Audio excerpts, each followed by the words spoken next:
आपका आत्मिक पिता वो नहीं जिसको आपने आत्मिक पिता मान लिया है। आपका आत्मिक पिता वो है जिस उद्धारकर्ता परमेश्वर की आज्ञा।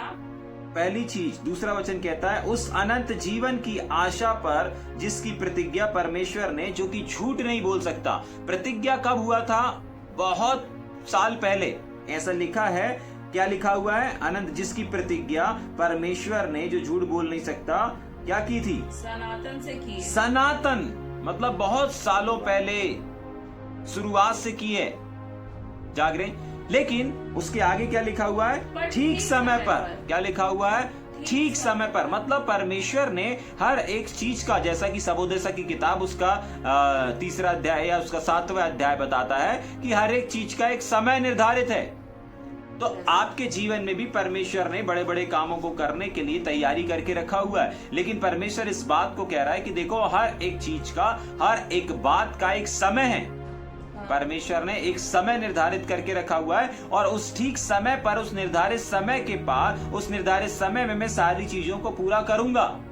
अगर परमेश्वर के सेवकों ने, अगर परमेश्वर के भविष्यवक्ताओं ने, अगर परमेश्वर के प्रेरितों ने, अगर किसी पास्टर ने, अगर किसी इवेंजलिस्ट ने आपके लिए किसी चीज की घोषणा करी है, आपके लिए अगर कोई भविष्यवाणी की है और अगर आप उसके अनुसार आगे बढ़ रहे हैं, तो निश्चय वो एक ना एक दिन पूरी होगी।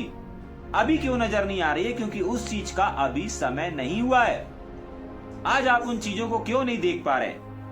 आपके लिए परमेश्वर ने बड़ी योजना को बना करके रखा है, लेकिन सालों गुजर गए, वो बड़ी योजना आपको क्यों नजर नहीं आ रही है? वो बड़ी योजना इसलिए नजर नहीं आ रही है क्योंकि उसके नजर आने का एक समय है। बाइबल बताती है कि परमेश्वर ने ठीक समय पर अपने बेटे को भेजा। ठीक समय पर हमारे और आपके पापों के लिए यीशु मसीह मरा। बाइबल बताती है कि जब हमारे संसार का पाप बढ़ गया था, तो बाइबल इस बात को भी बताती है कि ठीक समय पर यीशु मसीह मरा, ठीक समय पर परमेश्वर ने अपने पुत्र को भेजा, ठीक समय पर उसने हमारी प्रार्थनाओं को सुना। जाग रहे हैं? तो परमेश्वर ने हर एक चीज के लिए, हर एक बात के लिए एक समय ठहरा करके रखा है, एक दिन ठहरा करके रखा है। तो आज अगर आपकी प्रार्थना का जवाब नहीं मिल रहा है, आज अगर आपकी प्रार्थना का उत्तर नहीं आ रहा है, आज अगर आपकी प्रार्थनाएं लेट हो रही हैं, आज अगर आपकी प्रार्थनाओं में समय लग रहा है, तो बिल्कुल चिंता नहीं करिए। लेट होगा लेकिन लेटेस्ट होगा। क्यों होगा? क्योंकि परमेश्वर का वचन कहता है कि मैंने तुम्हारे लिए जो योजना बनाई वो हानि की नहीं परंतु लाभ की है। और अंत में, ऐसा नहीं लिखा कि बीच में, ऐसा नहीं लिखा कि शुरुआत में, ऐसा लिखा है कि अंत में तुम्हारी आशा को पूरा करूंगा। अंत का मतलब है ठीक समय। जाग रहे हैं? ठीक समय पर वो हर एक चीजों को करता है। जाग रहे हैं? आपको बढ़ाना है, ठीक समय पर बढ़ाएगा। आपको ब्लेस करना है, ठीक समय पर ब्लेस करेगा। आपको आशीषित करना है, ठीक समय पर आशीषित करेगा। आपका अभिषेक करना है, ठीक समय पर आपका अभिषेक करेगा। जाग रहे? समझ में आ रहा है? या ऊपर से जा रहा है? ठीक समय पर अपने वचन का प्रचार के द्वारा। किसके द्वारा पौलुस तक ये बातें पहुंची? प्रचार के द्वारा। आज आपके और हमारे पास तक परमेश्वर अपनी बातों को, परमेश्वर अपने दिल को, परमेश्वर अपनी धड़कन को प्रकट कर रहा है। तो कैसे प्रकट कर रहा है? प्रचार के द्वारा, अपने वचन के द्वारा। अभी प्रचार नहीं चल रहा है। मैंने बहुत बार इस बात को बोला कि प्रतिदिन बाइबल अध्ययन में कोई प्रचार नहीं चलता रहता है। प्रतिदिन बाइबल अध्ययन में बाइबल का अध्ययन ही होता रहता है। हर एक वचन का अपन क्या करते हैं? अध्ययन करते हैं। 4 बिंदु या 5 बिंदु बता करके अपन प्रचार नहीं कर रहे हैं। जो लोग सुनना चाहते हैं अपन वो नहीं कर रहे हैं। जाग रहे हैं? अपन प्रतिदिन बाइबल अध्ययन कर रहे हैं और इस अध्ययन से फिर आप 4 बिंदु या 5 बिंदु या 3 बिंदु बना करके लोगों के बीच में प्रचार कर सकते हैं। क्योंकि अगर आपको समझ में अच्छे से आ गया तो आप समझाओ उससे भी अच्छे से पाएंगे। लेकिन जब आप खुद ही नहीं समझ पाएंगे परमेश्वर के वचन को, तो कभी कभी गलत बातों को आप बता सकते हैं। वचन का प्रचार करने से पहले वचन को, भेद को, प्रकाशन को आपको समझना पड़ेगा। जाग रहे? हाँ, वापस पढ़ेंगे 3रे वचन को। वहां पर लिखा है ठीक समय पर परमेश्वर ने अपने वचन के प्रचार के द्वारा, वचन को प्रचार के द्वारा प्रकट किया। पौलुस के पास भी अगर कोई आया था तो परमेश्वर के वचन को लेकर के आया था, परमेश्वर के भेदों को लेकर के आया था और उसके द्वारा परमेश्वर ने उसके जीवन में इंटरफेयर को किया। उसके जीवन में वचन के द्वारा काम हुआ। आज आपके द्वारा भी परमेश्वर के वचन पहुंच रहे हैं। जाग रहे? किस माध्यम से पहुंच रहे हैं? हो सकता है आप संडे सर्विस में प्रचार कर रहे होंगे, हो सकता है आप ऑनलाइन में आकर के कर रहे होंगे, आपके द्वारा परमेश्वर का वचन पहुंच रहा है लोगों तक। जैसे अभी ये अध्ययन आप तक पहुंच रहा है, ऐसे ही आपके द्वारा भी अध्ययन दूसरी जगह तक पहुंच रहा है, प्रचार दूसरे तक पहुंच रहा है। जाग रहे? तो ये एक माध्यम है, एक सिस्टम है कि परमेश्वर लोगों से बात करता है। बहुत बार आप संदेश को देते होंगे ना, बहुत बार आप प्रचार को करते होंगे और आपके प्रचार को सुनने के बाद लोग कहते होंगे कि भैया परमेश्वर ने आज मुझसे बात किया। क्यों कह पा रहे हैं ऐसा? बात तो आपने किया, आवाज तो आपकी बात उनके कानों तक पहुंच रही। फिर वो क्यों बोलते हैं कि परमेश्वर ने मुझसे बात किया, परमेश्वर के वचन ने मुझसे बात किया? क्योंकि सच में, रियलिटी में, एक्चुअली अंदर आत्मिक क्षेत्र में यही हो रहा है। आत्मिक क्षेत्र में आप बात नहीं कर रहे हो। बाइबल साफ इस बात को बोलती है कि बोलने वाले तुम नहीं हो, बोलने वाला मेरा आत्मा है। देखिए, शारीरिक व्यक्ति शारीरिक बातों को बोलेगा, लेकिन आत्मिक व्यक्ति आत्मिक बातों को बोलेगा। जाग रहे? शरीर अपने बारे में ज्यादा बात करेगा। जैसे ही बाइबल अध्ययन खत्म होगा, जैसे ही मीटिंग खत्म होगी, जैसे ही सभा खत्म होती है, तो बहुत बार देखना लोग ऐसे भागते हैं जैसे किसी जेल से छुटकारा पा लिए, जैसे जेल से आजाद हो गए, इस तरीके से निकल करके भागेंगे। चर्च से, संगति से, फेलोशिप से, मीटिंग से।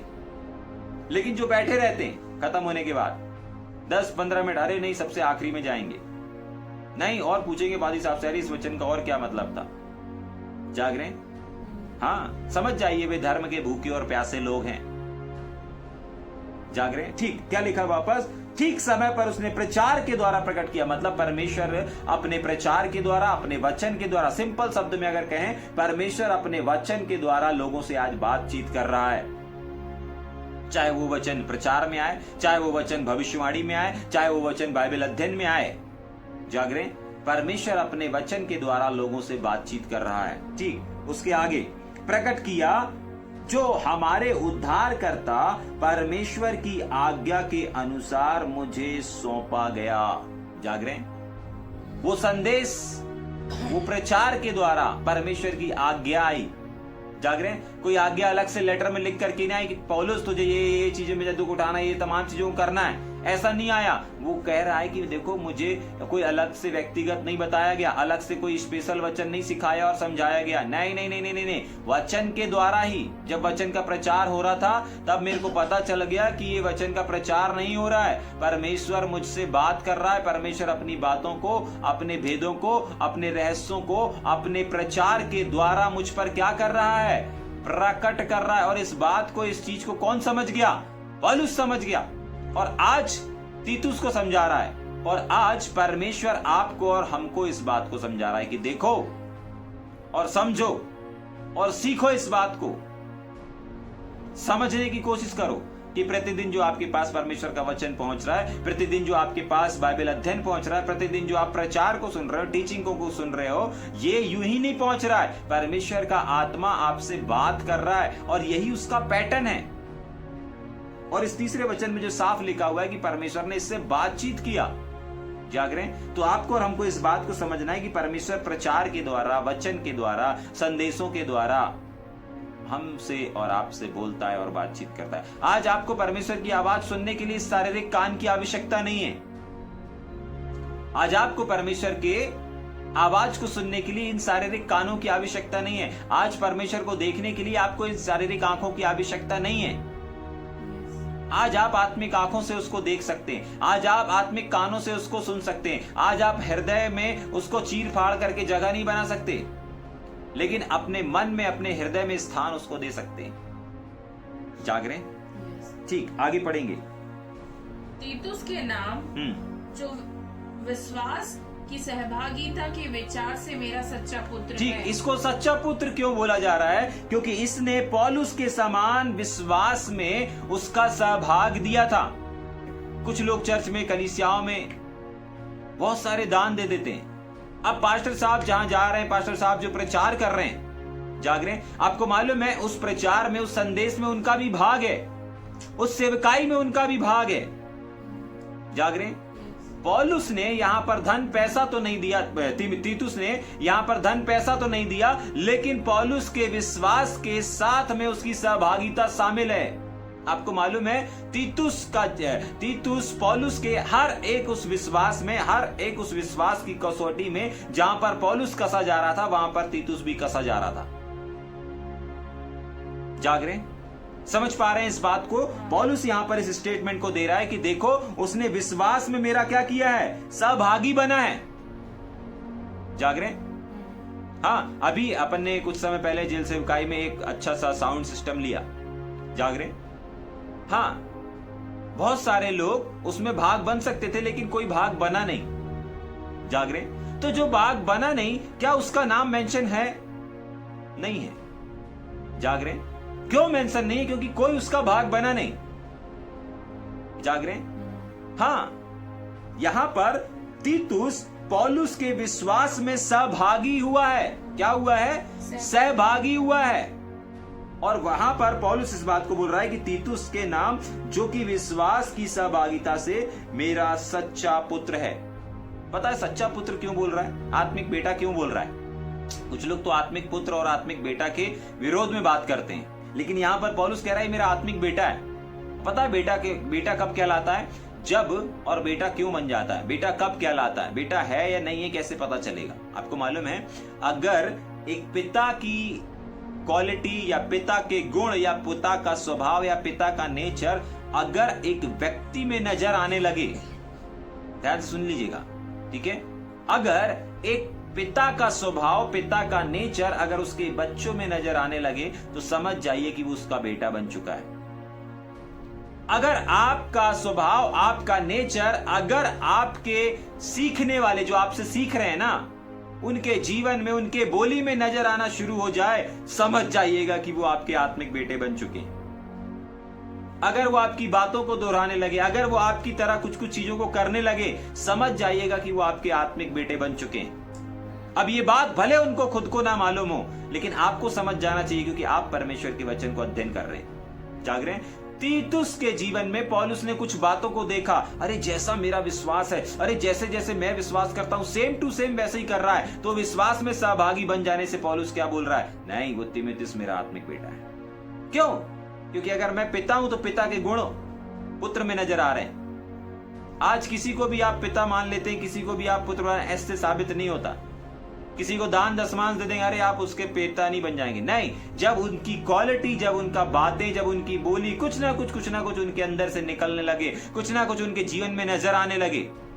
आपको मालूम है, पतरस 3 बार जिस बात का इनकार किया वो इसी बात का इनकार किया, नहीं, मैं उसके साथ का नहीं हूं, मैं उसके साथ का नहीं हूं, मैं उसका आत्मिक बेटा नहीं हूं। जाग रहे? हम उसकी गैंग के नहीं है, लेकिन वहां पर एक व्यक्ति बोलता है, नहीं, तेरी बोली, तू बोल कुछ रहा है लेकिन तेरी बोली तेरे भेद को खोल रही है। जाग रहे? मतलब के कौन से भेद को खोल रही? कि यीशु मसीह की टीम का है। मतलब यीशु मसीह के शब्द उसके साथ रहते किसके अंदर आ गए? किसी भी फैमिली को देख लो। जाग रहे?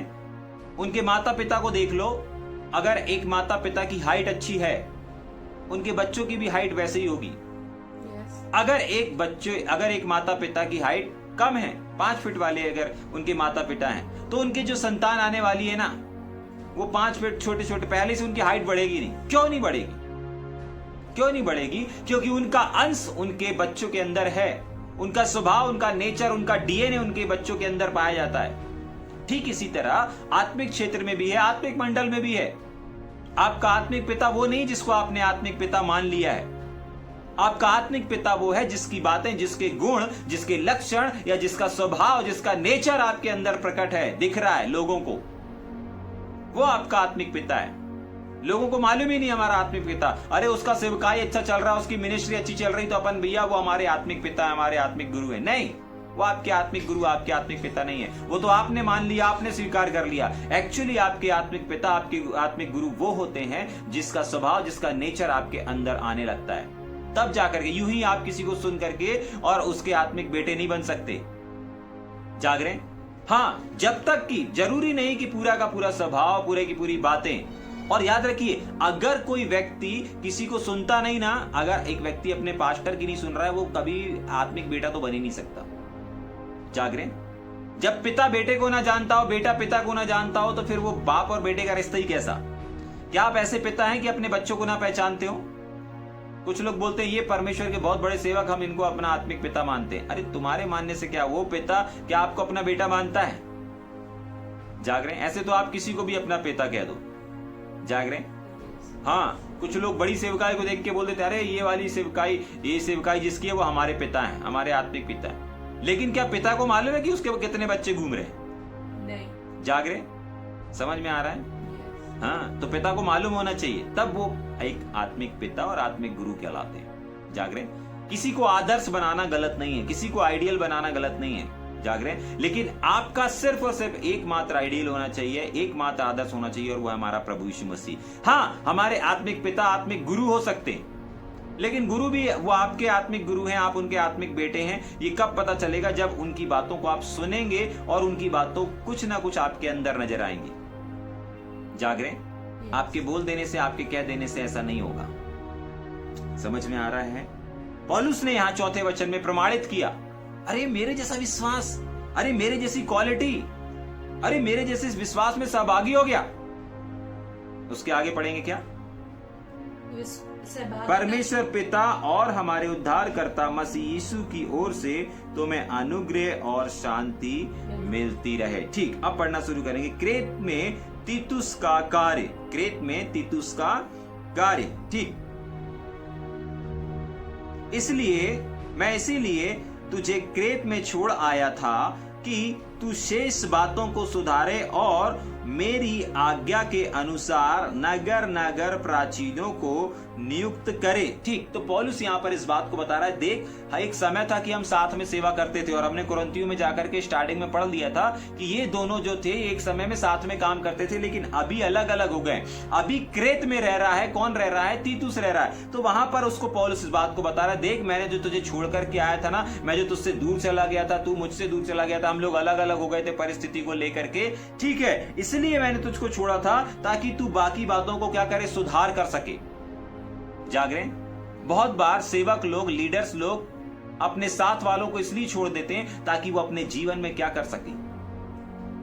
क्या कर सके? क्या कर सके? वापस पढ़ रहा हूं ना। ठीक, मैं इसलिए तुझे क्रेत में छोड़ आया था कि तू शेष बातों को सुधारे। तू अपने जीवन में, अपने सेवकाई में, अपने आचरण में, अपने सेवकाई के क्षेत्र में, अपने कलीसिया में कुछ बातों को सुधारे, और तुझे सुधारना पड़ेगा। बहुत बार लीडर्स लोग इसलिए दूरियां बना लेते हैं, वो देखते नहीं अब आपको सुधारना है, अब आपको करेक्शन की आवश्यकता है। हो सकता है आपसे बात ना करें, हो सकता है आपको फोन करके पूछे ना आप कैसे हैं, क्या हैं। सावधान। जाग रहे? बहुत बार लीडर्स लोग फोन नहीं करते, अब वे लोग फोन नहीं करते, आत्मिक पिता लोग फोन नहीं करते, तो वो क्या बोलते हैं? सामने वाला क्या सोचने लगता है? अरे यार आजकल ज्यादा वो हो गए हैं, बिजी हो गए हैं, भैया बिजी हो गए हैं, सर बिजी हो गए हैं, ये हो गए, वो हो गए। जाग रहे? नहीं, जानबूझ करके आपसे बात करना बंद किया गया है, जानबूझ करके आपको अकेला छोड़ा गया है। उसका रीजन है क्योंकि परमेश्वर के आत्मा ने उनसे बोला है और बातचीत किया है। जाग रहे? क्या लिखा हुआ है वहां पर? मैंने तुझे इसलिए छोड़ दिया, मैं तुझसे इसलिए अलग हो गया, मैंने इसलिए दूरियां बना ली ताकि तू कुछ चीजों को सुधारे। और सुधारा किसको जाता है? जहां गड़बड़ी हो। बनाया किसको जाता है? जहां पर बिगड़ गया हो। समझ पा रहे हैं इस बात को? पौलुस यहां पर तीतुस को बोल रहा है, देख मैं तुझसे अलग हो गया था, देख मैंने तुझे छोड़ करके चला गया था, लेकिन उसका रीजन था। हो सकता है तुझे वो रीजन समझ में ना आ रहा हो, लेकिन मैं आज तुझे उस रीजन को बता रहा हूं। मैंने तुझे इसलिए छोड़ा था ताकि तू उन बातों को सुधार करे। अगर आज कोई लीडर ने, अगर आज किसी पास्टर ने अपने साथ के सेवकों को छोड़ दिया है, कृपया करके उनके प्रति नेगेटिव बातों को ना रखें। कुछ रीजन है, कुछ कारण है जिस वजह से उन लोगों ने आपको छोड़ा है। कुछ करेक्शन, कुछ सुधार चाहते हैं वो आपके जीवन में, आपकी सेवकाई में, आपके चरित्र में, तभी के लिए उन लोगों ने आपको छोड़ दिया है। जाग रहे? आपको निराश, मायूस और हताश होने की आवश्यकता नहीं है। क्यों? क्योंकि वापस जैसे तीतुस को याद दिलाया जा रहा है, वैसे ही आपको याद दिलाया जाएगा, वापस आपको पकड़ा जाएगा। अब कितना वर्ष लगेगा, कितना समय लगेगा, इससे कोई फर्क नहीं पड़ता। जाग रहे? ठीक, मैंने तुझे इसलिए क्रेत में छोड़ाया था कि तू शेष बातों को सुधारे और मेरी आज्ञा के अनुसार नगर नगर प्राचीनों को नियुक्त करे। क्या करे? नगर नगर जाकर के नियुक्त करे, और जैसा मैंने सिखाया है वैसा नियुक्त करे। अभी तू ठीक से नहीं कर रहा है, अभी मेरी आज्ञा के अनुसार नहीं कर रहा है। हो सकता है आप सेवा कर रहे होंगे, हो सकता है आप काम कर रहे होंगे, हो सकता है आप प्रचार कर रहे होंगे, लेकिन कैसा प्रचार नहीं कर रहे हैं, कैसी सेवा नहीं कर रहे हैं, कैसे लोगों को, हो सकता है आप लोगों को नियुक्त भी कर रहे होंगे काम के लिए, जिम्मेदारी के लिए, गांव के लिए, शहर के लिए, लेकिन पौलुस क्या कह रहा है कि मेरी आज्ञा के अनुसार नहीं कर रहे हो, लेकिन मैं तुझे छोड़ करके इसलिए आया ताकि तू मेरी आज्ञा के अनुसार लोगों को नियुक्त करे, सेवकाई करे, प्रचार करे, आगे बढ़े, लेकिन जैसा मैं चाहता हूं वैसा बढ़े। जाग रहे हैं? जैसा मैंने सिखाया है वैसा करे।